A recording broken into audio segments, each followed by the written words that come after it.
జనగణ మంగళ గాయకుడా ఘనమగు చరితల నాయకుడా పలుతరములు మము పరిపాలించర స్వామికుడా నవయుగ మేధో సైనికుడా సమయము తెలియని సేవకుడా యువన వ్యాంధ్రకు ప్రగతిని చూపర సాధకుడా వైతాళికుడా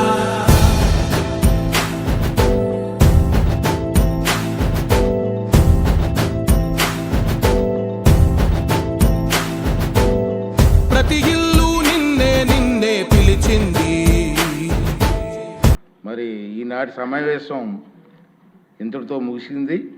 తిరిగి సోమవారం అంటే మార్చి 3వ తారీఖు ఉదయం 9 గంటలకు మళ్ళీ అందరం కలుద్దాం. తెలియజేస్తున్నాను. ధాన్యం కొనుగోలులో సంబంధించి 1674 మా ప్రభుత్వం ప్రయత్నిస్తోంది.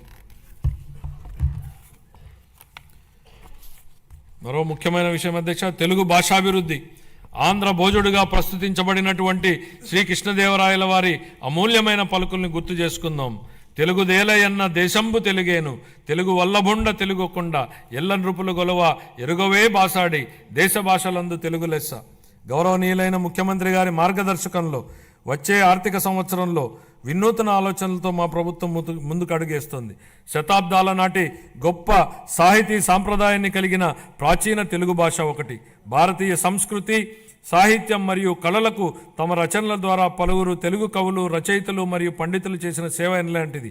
మన రాష్ట్ర సంస్కృతి వారసత్వాన్ని కాపాడటంలో మరియు ప్రచారం చేయడంలో తెలుగు భాషకున్న ప్రాముఖ్యతను మా ప్రభుత్వం గుర్తించింది.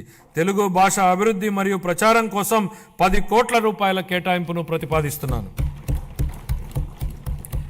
నవోదయం అక్రమ మద్యం ఉత్పత్తిని నిర్మూలించడం కోసం 2016 సంవత్సరంలో అమలుపరచబడినటువంటి నవోదయం కార్యక్రమం విజయవంతమైంది.